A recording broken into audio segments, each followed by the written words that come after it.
This, I'm not going to lie to you and tell you, is just as easy as that gentle curve is, because it's not. But I'm going to show you how to do it. Same thing, we're going to mark the centers with a finger press.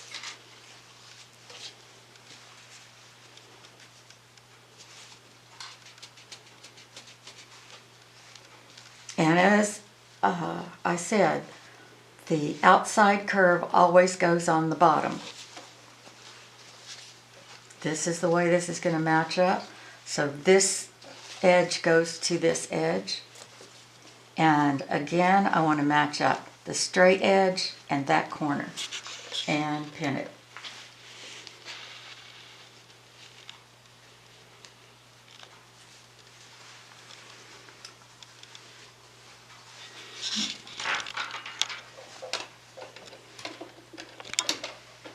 Start with my leader.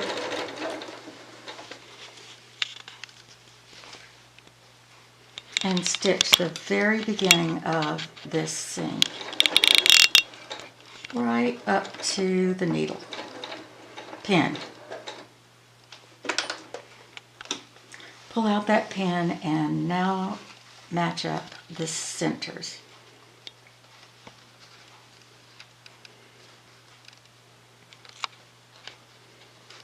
This tighter curve, it's often helpful to clip just a little bit. And I'm very careful that I'm not clipping far enough that I would be into the main body of that piece, just in the seam allowance.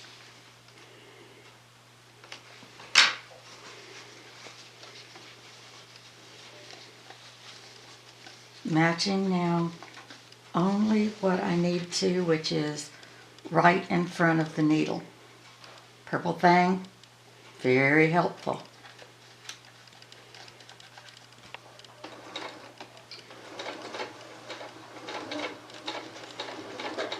Take it slow. It's not a fast seam, but boy does it look good when it's in a quilt. Now again, that's trying to lay itself in place. So we're just going to take advantage of that. It's going to be that cooperative. Let's go.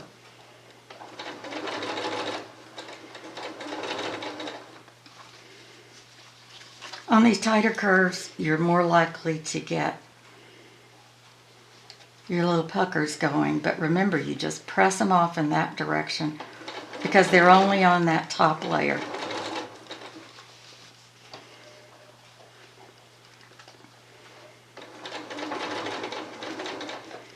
Ooh, there's a good one.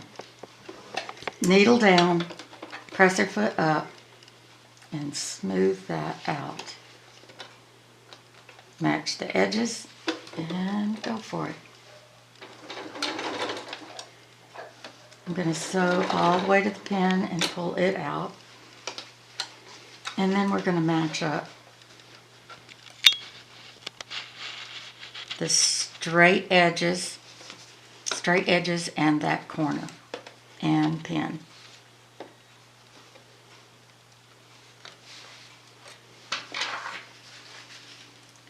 Clip a little bit along here. Tiny little bites, don't take big ones.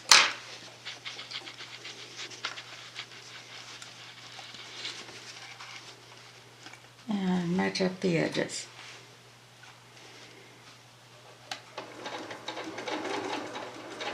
By the way, our camera person tonight is my daughter Kim, who is also my web mistress, and the director and producer and sound person of all these videos.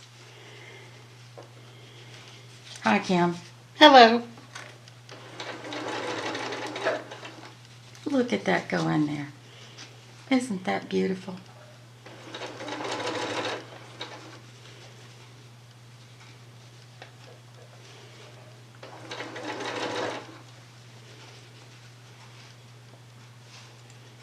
Little bits at a time.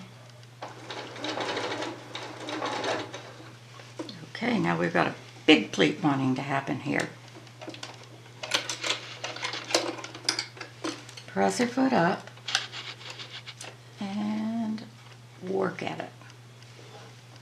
And this may be harder to miss that pleat because it really wants to happen. Just press it out.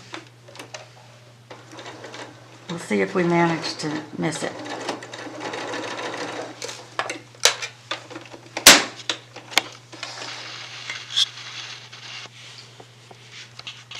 Nope, we got a little tiny pleat there. But I can take out the couple of stitches on either side and restitch that if I want to. I can also use some decorative stitching on top of it if I wanted to conceal it and not mess with it. But I think it's better to take it out and restitch just a small section. Okay, took out that section and we're just going to restitch starting back here.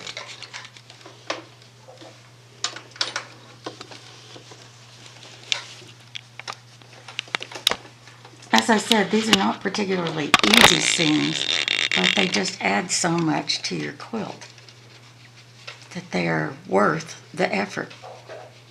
Okay, I'm going to start pulling way back here to try to straighten out that little spot.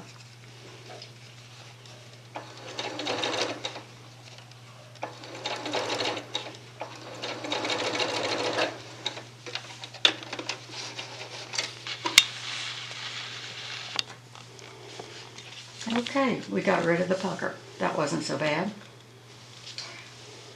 After this seam is put in, then the L shape goes on this quarter circle just like it did in the Drunkard's Path piece. And you'll sew this seam just like we did with the red and white previously. I really encourage everyone to try this at least 2 or 3 times because you're not going to be perfect the first time. Nobody is. It just takes a little bit of practice, and give it a try. You may find out that you really like it, or you like the challenge.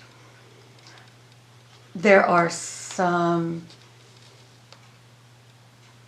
on our website, there are some other...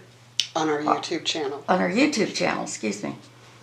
There are some other videos by other instructors that will give you some other methods of doing these curved seams, and you're welcome to look at those. Find out which one is the best for you.